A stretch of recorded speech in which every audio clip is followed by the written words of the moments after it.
قبر پہ آپ ہاتھ اٹھا کے بھی دعا کر سکتے ہیں. صحیح مسلم میں اوپر تلے کئی احادیث ہیں کہ نبی علیہ السلام اکثر بقیع غرقد رات کے وقت چلے جاتے تھے اور ہاتھ اٹھا کے ان کے لیے دعائیں مغفرت کرتے. حتیٰ کہ ایک حدیث میں تو آتا ہے عائشہ کہتی ہیں حضور میرے ساتھ لیٹے ہوئے تھے تو آپ نے گمان کیا میں سو گئی ہوں. صحیح مسلم میں حدیث. تو چپکے سے آپ علیہ السلام اٹھے اور قبرستان چلے گئے اور کہتی ہیں میں بھی پیچھے پیچھے بھاگتی ہوئی گئی کہ نبی علیہ السلام کی دوسری بیوی کے پاس نہ چلے گئے ہو. تو میں نے جب دور سے دیکھا تو آپ علیہ السلام یوں ہاتھ اٹھا کے دعا کر 3 دفعہ آپ نے ہاتھ اٹھائے اور تو کہتی ہیں کہ میں بھاگتی بھاگتی دوبارہ آئی اپنے بسترے پہ لیٹ گئی تاکہ آپ کو یہ پتہ نہ چلے کہ میں نے جو ہے وہ آپ کی جاسوس. تو کہتی ہیں لیکن میں ظاہر چونکہ بھاگتی بھی آئی تھی تو میرا پیٹ پھولا ہوا تھا, سانس پھولا ہوا تھا. نبی علیہ السلام واپس آئے اور آپ نے فرمایا کہ عائشہ تم نے گمان کیا کہ اللہ اور اس کا رسول تمہارے ساتھ خیانت کریں گے کہ یا رسول اللہ میں نے تو یہ سمجھا آپ کسی اور بیوی کے پاس چلے گئے ہوں گے. تو آپ نے فرمایا کہ جب میں تیرے ساتھ لیٹا تو اس جبرائیل علیہ السلام میرے پاس آئے اور انہوں نے کہا کہ اللہ تعالیٰ کی وحی ہے اور اللہ آپ کو حکم دیتا ہے کہ آپ اہل بقیع کے لیے جا کے دعا کریں. بقیع والے کتنے خوش نصیب ہیں کہ اللہ اپنے فرشتے جبرائیل کے ذریعے اپنے محبوب کو کہہ رہے کہ ان کے لیے دعا کرے. سر دعا تو وہاں پہ بھی ہو سکتی تھی قبر پہ جا کے, تو قبر پہ جا کے دعا کرنا یہ سنت ہے. نبی علیہ السلام کی صحیح مسلم کے اندر حدیث موجود ہے میں نے تمہیں پہلے قبروں میں جانے سے منع کیا تھا کیونکہ نئی نئی قوم جاہلیت سے پھری, اب میں تمہیں حکم دیتا ہوں کہ قبروں پہ جاؤ تاکہ آخرت. قبروں پہ مزارات پہ جانے سے تو آخرت کی یاد نہیں آتی, دنیا بھی برباد ہوتی ہے اور آخرت بھی برباد ہوتی ہے. جو کچھ وہاں پہ ہو رہا ہے آپ دیکھ رہے ہیں میڈیا کے اوپر, مزارات کے اوپر طریقے سے لوگوں کے ساتھ سلوک ہوتا ہے, کئی عورتیں اغوا ہو جاتی ہیں. تو قبروں پہ جاؤ تاکہ آخرت کی یاد آئے. تو نبی علیہ السلام خود بھی قبرستان جایا کرتے ہیں, حتیٰ کہ جو آپ کے آخری خطبات بخاری مسلم میں آتے ہیں وہ تو آپ نے خطبہ بھی قبرستان میں اہل بقیع کے اوپر آپ نے جا کے نماز جنازہ پڑھی. بڑی رکت انگیز حدیث ہے. عقبہ بن عامر کہتے ہیں میں نے آخری دفعہ اللہ کے نبی پر پہ دیکھا اپنی وفات سے 1 مہینہ پہلے انہوں نے 8 سال کے بعد غزوہ احد کے شہداء کے. تو غزوہ احد ہوا ہے 3 ہجری میں, 8 اور 3 11 ہجری, اور 11 میں ہی آپ کی ربیع الاول کے مہینے وفات ہوئی ہے. تاریخ تو کنفرم نہیں لیکن مہینہ کنفرم ہے. تو عقبہ بن عامر کہتے ہیں نبی علیہ السلام نے فرمایا کہ اللہ کی قسم میں, یہ بخاری مسلم دونوں میں حدیث ہے, میں نے کربلا والے ریسرچ پیپر میں ڈالی ہے کہ میں اس وقت بھی اپنا حوض کوثر دیکھ رہا ہوں. اللہ تعالیٰ نے آپ کے سامنے سے پردے ہٹا دیے اور فرمایا یہ میرا اس وقت جو ممبر ہے یہ حوض کوثر پہ لگا ہوا ہے, میں تمہارا پیش رو ہوں, یعنی میں آگے آگے جاؤں گا تم نے میرے پیچھے آنا ہے اور میں تمہاری وہاں پر گواہی دوں گا, یعنی جو اہل ایمان تھے. فرمایا مجھے اپنے بعد یہ خطرہ نہیں کہ تم شرک کرنے, لیکن مجھے یہ ڈر ہے کہ تم میرے بعد دنیا کی محبت میں پڑ جاؤ اور اس کے بعد پھر تم دنیا کی محبت میں ایک دوسرے کو قتل کرو گے اور پھر تم بھی اسی طرح سے تباہ و برباد کر دیے جاؤ گے جس طرح اگلی. اور یہی ہوا ہے حضور کی وفات کے آپ دیکھیں 30 سال کے بعد یہ قتل و غارت شروع کس لیول تک وہ آپ علیہ السلام نے یعنی پہلے فرما دیا کہ یہ سب کچھ ہوگا اور بتایا اس لیے کہ لوگ یعنی اس سسٹم کا حصہ نہ بنے, اس سے بچیں. تو آپ علیہ السلام وہاں پہ خطبہ دے رہے ہیں اور یہ بڑا انٹلیکچوئل خطبہ ہے جو قبرستان کے اندر ہوا ہے. تو وہاں پہ بھی آپ علیہ السلام نے ان پہ جنازے کی نماز پڑھی. تو اس سے یہ پتا چلا کہ آپ قبرستان جا کے دوبارہ سے جنازہ بھی پڑھ سکتے. اکثر لوگوں کو یہ شک پڑ جاتا ہے کہ جی وہ رشتہ داروں کے پریشر کی وجہ سے بعض اوقات جنازہ کسی ایسے مولوی سے پڑھاتے ہیں جنہیں مغرور آیا ہوتا ہے, پھر ہم سے لوگ رابطہ کر رہے ہوتے ہیں کہ جی کیا کریں جنازے کا مزہ ہی نہیں آیا.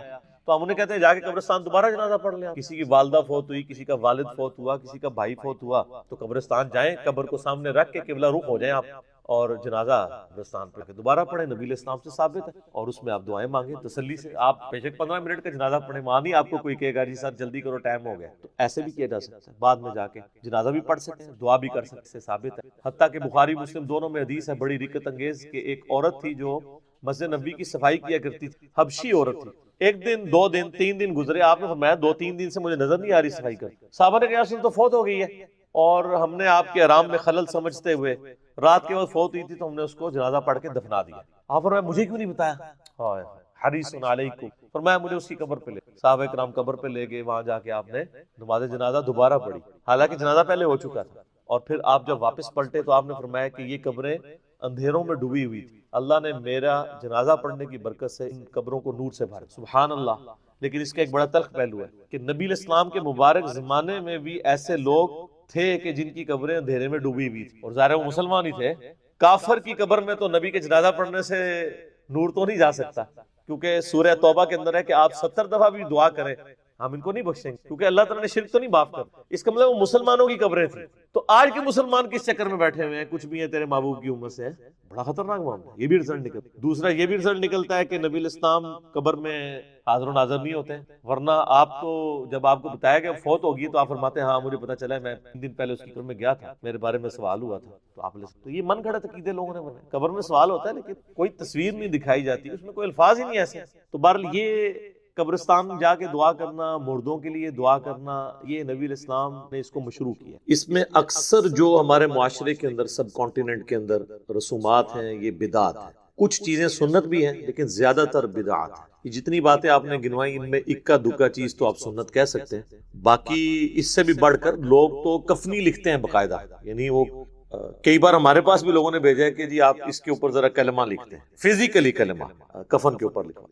جو سمجھدار ہیں وہ کہتے ہیں جی فزیکلی نہ لکھیں، بس ہاتھ کے اشارے سے لکھیں، اور کلمہ لکھوانے کے لیے علماء کے پاس بھیجتے ہیں۔ آپ مسلمانوں کا لیول دیکھ لیں، وہ کلمہ بھی ٹائپ نہیں کر سکتے اس کے اوپر، ہینڈ رائٹنگ کے طور پر۔ اسی طریقے سے بعض لوگ حج اور عمرے کے لیے جب مکہ شریف جاتے ہیں، وہاں سے زمزم کے اندر بھگو کے لے آتے ہیں کفن کو۔ بعض لوگ مدینہ شریف کی مٹی لے آتے ہیں کہ ساتھ کفن میں رکھ دیں گے۔ عہد نامہ بعض لوگ، اب وہ عہد نامہ تو خود ہی کوئی ثابت نہیں ہے، اس کو رکھتے ہیں قبر کے اندر اور کہتے ہیں اس کی برکت سے کچھ ہو جائے گا۔ میرے بھائی اس سے کچھ نہیں ہو۔ صحیح بخاری اور صحیح مسلم کی متفق علیہ حدیث ہے کہ اللہ کے محبوب صلی اللہ علیہ وآلہ وسلم نے فرمایا، انسان کے 3 دوست ہیں، قبر میں صرف ایک ہی ساتھ جاتا ہے اور وہ اس کے اعمال ہیں۔ 2 دوست باہر ہی رہ جاتے ہیں، اس کا مال اور اس کے رشتہ دار، یہ قبر سے باہر رہتا ہے۔ لہٰذا یہ قبر میں تو ان چیزوں سے کوئی نفع ہونے والا۔ جہاں تک پھول ڈالنے کا تعلق ہے تو پھول کی تو اصل کوئی موجود نہیں ہے، اس کو جس حدیث پر قیاس کیا جاتا ہے نا، وہ بھی بہت دور کا قیاس ہے۔ وہ حدیث صحیح بخاری اور صحیح مسلم دونوں کے اندر موجود ہے کہ اللہ کے محبوب صلی اللہ علیہ وآلہ وسلم ایک جگہ سے گزر رہے تھے تو آپ رک گئے اور آپ نے فرمایا کہ ان 2 قبر والوں کو عذاب ہو رہا ہے۔ یعنی اللہ تعالیٰ نے اپنے نبی علیہ السلام کو وہ خیبی خبر دے دی، دکھا دیا، اور فرمایا کہ کسی بہت بڑی بظاہر وجہ سے نہیں، ایک شخص جو ہے وہ چغلی کھاتا تھا اور دوسرا پیشاب کے چھینٹوں سے نہیں بچتا۔ پھر نبی صلی اللہ علیہ وآلہ وسلم نے اپنے مبارک ہاتھوں سے ایک درخت کی ٹہنی توڑی اور اس کے 2 ٹکڑے کر کے دونوں قبروں پر ایک ایک ٹکڑا لگا دیا، اور فرمایا کہ جب تک یہ ہری رہیں گی، یعنی یہ بریکٹ میں جو اگلے الفاظ ہیں، یعنی وہ لوگ کہتے ہیں تسبیح کرتی رہے، یہ بریکٹ میں ہوتے ہیں، اصل میں الفاظ ہیں کہ جب تک یہ سرسبز رہیں گی ان کے عذاب میں تخفیف ہوگی۔ اب اس حدیث کے تحت بعض لوگ یہ کہتے ہیں کہ چونکہ ہری جو ٹہنیاں ہیں وہ زندگی کی علامت ہے، اور وہ زندہ چیز جب اللہ کا ذکر کرے گی تو اس کی برکت سے قبر والے کو نفع پہنچے گا۔ اب یہ سب کچھ ایکسپلینیشن ہے، اس حدیث میں یہ الفاظ نہیں، اور اس ایکسپلینیشن کے ساتھ آپ اختلاف بھی کر سکتے ہیں۔ اس کی وجہ یہ ہے کہ چیز کوئی ہری ہو یا سوکھ جائے، دونوں حالتوں میں اللہ کا ذکر کرتی ہے۔ سورہ بنی اسرائیل میں آیا نا کہ کوئی ایسی چیز نہیں ہے جو اللہ کی حمد کے ساتھ اس کی تسبیح نہ کرتی ہو، مگر یہ کہ تم اس کی تسبیحات کو سمجھ نہیں سکتے۔ سورۃ الرعد میں آیا کہ یہ جو بجلی گرجتی ہے، الرعد، یہ بھی اللہ کا ذکر کرتی ہے۔ صحیح بخاری کے اندر موجود ہے، حضرت عبداللہ ابن مسعود کہتے ہیں کہ بعض اوقات ہم اللہ کے محبوب صلی اللہ علیہ وآلہ وسلم کے ساتھ کھانا کھا رہے ہوتے تھے تو وہ جو لقمہ ہم اٹھاتے تھے ہم اس کی تسبیح کی آواز بھی سنتے تھے۔ یہ بھائیوں موسٹ ڈیٹیل حدیث ہے عذاب قبر کے حوالے سے، میں اسے ورڈ بائی ورڈ پڑھوں گا اوریجنل کتاب سے۔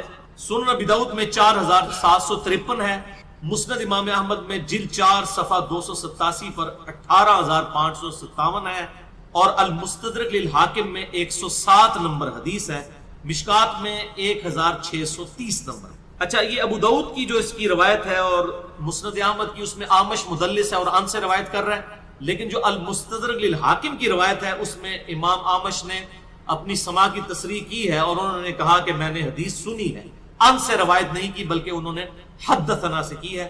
المستدرک للحاکم 107 نمبر حدیث، میں وہ پڑھنے لگا ہوں ورڈ بائی ورڈ تاکہ اس کا سوز و گداز جو ہے وہ قائم رہے۔ برا بن عازب رضی اللہ تعالیٰ عنہ بیان کرتے ہیں کہ ہم رسول اللہ صلی اللہ علیہ وسلم کی مائیت میں ایک انصاری شخص کے جنازے میں شریک ہوئے۔ ہم قبر تک پہنچ گئے، ابھی اس کی لحد تیار نہیں ہوئی تھی کہ رسول اللہ صلی اللہ علیہ وسلم ہمارے پاس بیٹھ گئے، ہم بھی آپ صلی اللہ علیہ وسلم کے گرد بیٹھ گئے، اس حال میں گویا ہمارے سروں پر پرندے ہیں، یعنی فل اٹینٹو ہو کر آپ صلی اللہ علیہ وسلم کے ساتھ ہم بیٹھ گئے۔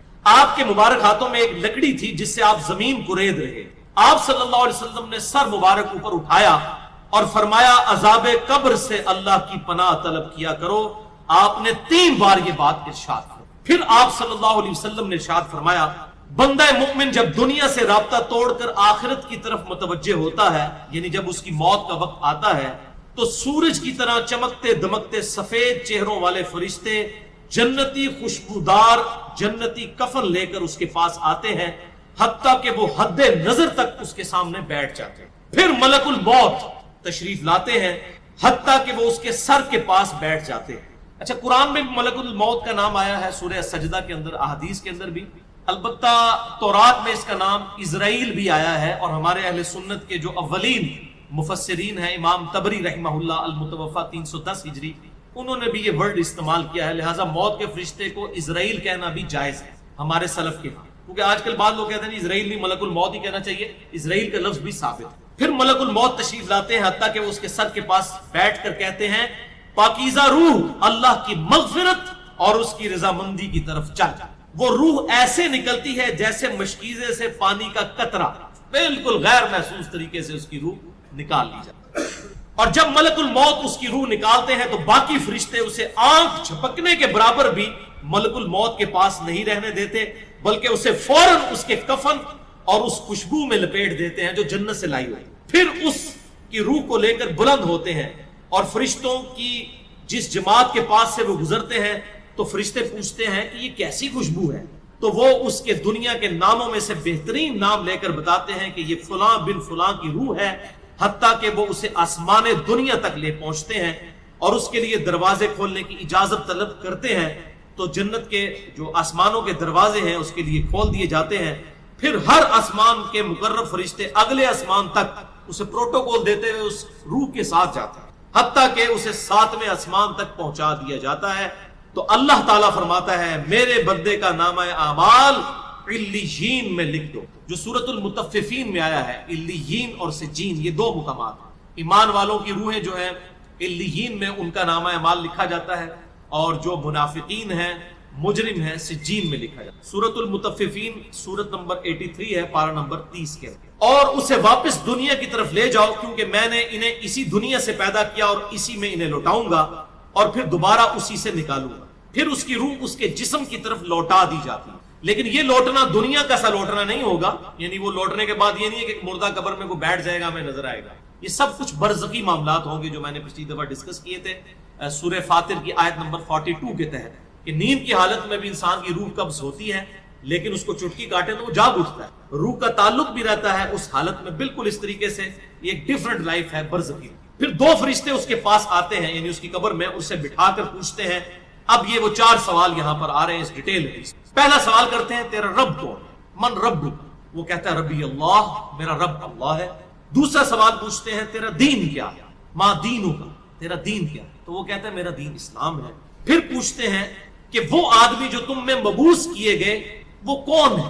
اب یہاں پر وہ ڈیٹیل آئی, الذی بعث فیکم, وہ شخص جو تم میں مبعوث کیا گیا تھا وہ کون تھا. تو یہ جو کہتے ہیں نا قبر میں آپ صلی اللہ علیہ وسلم آ جاتے ہیں, تو کسی حدیث میں بھی اس میں ڈیٹیل آ گئی کہ اس سے پوچھا جاتا ہے جو شخص تم میں پیغمبر بنا کر بھیجا گیا وہ کون تھا, تو وہ کہتا ہے ہوا محمد رسول اللہ, وہ اللہ کے رسول محمد صلی اللہ علیہ وسلم. مسئلہ حاضر و ناظر میرا ریکارڈ ہے, مسئلہ نمبر 7, جس میں نے یہ تمام شبہات کلیئر کی. یہ 3 سوالوں کے بعد, اچھا جامع ترمذی میں ایک حدیث ہے 3120, اس میں الفاظ ہیں کہ وہ پوچھتے ہیں من نبیو کا, تیرا نبی کون ہے. اس میں تو آیا نا کہ اس شخص کے بارے میں تیرا کیا عقیدہ ہے, اس میں من نبیو کا الفاظ ہے. جامع ترمذی 3100. اچھا اللہ کا شکر ہے کہ یہ نہیں پوچھتے تیرا فرقہ کون سا ہے, تو کس امام کی تقلید کرتا تھا, کیڑی مسیتی تو نماز پڑھتا سا ہے, دیکھ لے کوئی چیز نہیں. تیرا رب کون ہے, تیرا دین اور نبی صلی اللہ علیہ وسلم. تو دنیا میں بھی ہم یہی کہتے ہیں اللہ رسول قرآن, یہی بات. تو قبر کے اندر جا کر بھی یہی سوال. اب وہ جب 3 سوالوں کے جواب دیتا ہے تو فرشتے 4تھا سوال اس سے پوچھتے ہیں, جو میں نے قبر کا 4تھا سوال, مسئلہ نمبر 78, تمہیں کیسے پتا چلا, ان 3 سوالوں کے جواب تمہیں کیسے آئے. وہ کہتا ہے میں نے اللہ کی کتاب پڑھی تھی, میں اس کتاب پر ایمان لایا اور میں نے اس کے حق ہونے کی. اللہ کی کتاب پڑھی ہوگی تو تصدیق کرے گا نا, اگر سنا کے سنی ہوگا تو کیا تصدیق کرے گا, ہاں پڑھا کے سنی ہوگا تو تصدیق. پھر آسمان سے آواز آتی ہے میرے بندے نے سچ کہا, اس کے لیے جنتی بچھونا بچھا دو, اسے جنتی لباس پہنا دو اور اس کے لیے جنت کی طرف دروازہ کھول دو. قبر کے اندر ہی جنت کی طرف دروازہ کھول, یعنی آپ سمجھ لیں جس طرح یہ اب ٹچ سکرین موبائل رکھ کے اور جناب لیپ ٹاپ رکھ کے سامنے لوگ بیٹھے ہوتے ہیں نا, تو ایک دوسری دنیا میں چلے جاتے ہیں. تو جنت کا فزیکلی دروازہ کھول دیا جائے گا, اس کو جنت کی ہوائیں بھی, خوشبو بھی آئے گی اور انتظار وہ کرے گا.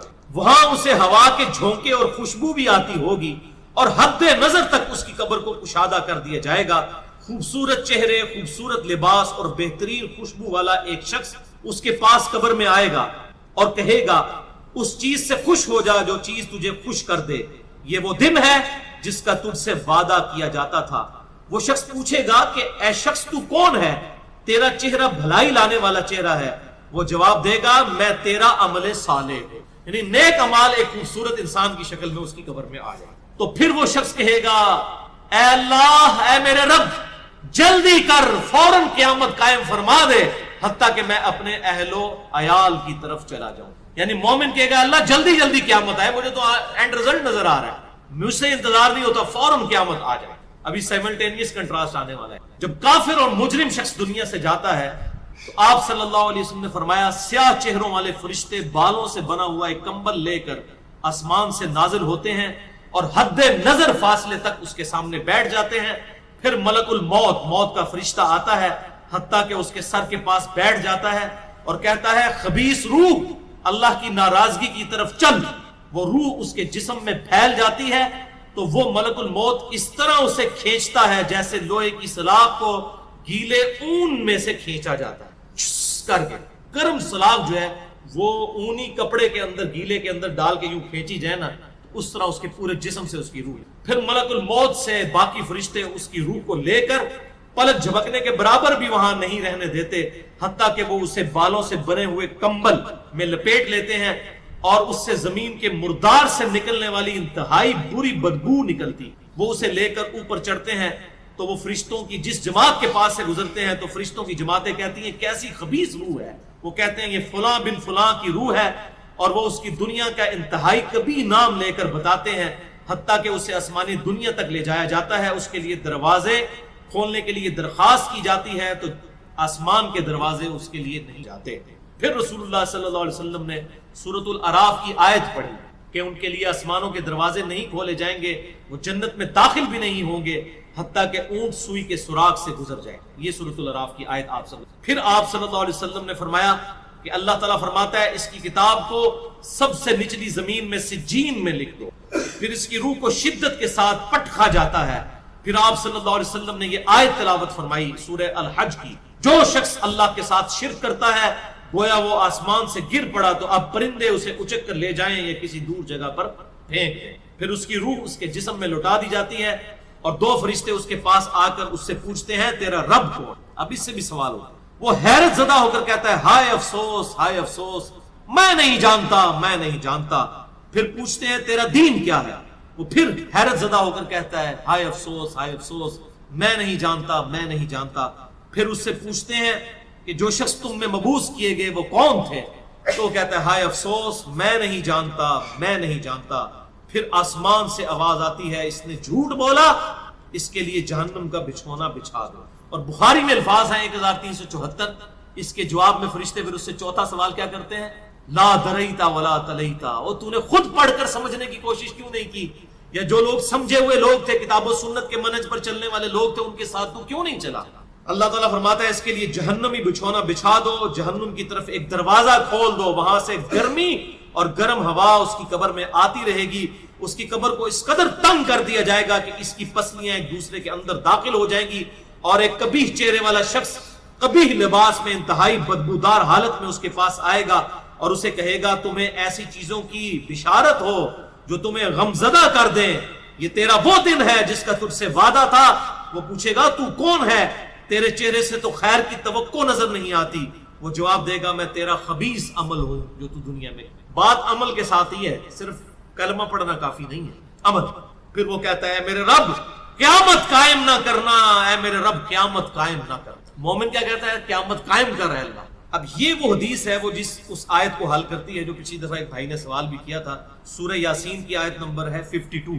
قالوا یا ویلنا من بعثنا من مرقدنا، یعنی جب قبروں سے نکالا جائے گا مجرموں کو، وہ کہیں گے ہائے افسوس، ہمیں کس نے ہماری قبروں سے باہر نکالا؟ تو اللہ تعالیٰ کیا فرمائے گا؟ ھذا ما وعد الرحمن وصدق المرسلون، یہی ہے وہ جس کا وعدہ رحمان نے کیا تھا اور رسولوں نے سچا کہا تھا۔ تو کہتے ہیں جی منکرین عذاب قبر کہتے ہیں جی وہ انسان کو کہتے ہیں ہماری قبروں سے کس نے اٹھا لیا، تو اس پہ عذاب تو نہیں ہوتا؟ عذاب تو ہو رہا ہے۔ آپ دیکھیں اس وہ حدیث میں کیا کہہ رہا ہے، اللہ قیامت قائم نہ کرنا، یعنی یہ عذاب تو آیا، قیامت آئی تو پھر بڑا عذاب بھی مجھ پر آئے گا۔ تو اسی لیے وہ اس حیرت زدہ ہوگا قیامت والے دن کہ اب میرے اوپر اگلی مصیبت آ گئی، عذاب کی چوتھی اور فائنل قسط بھی میرے پر آنے والی۔ تعالی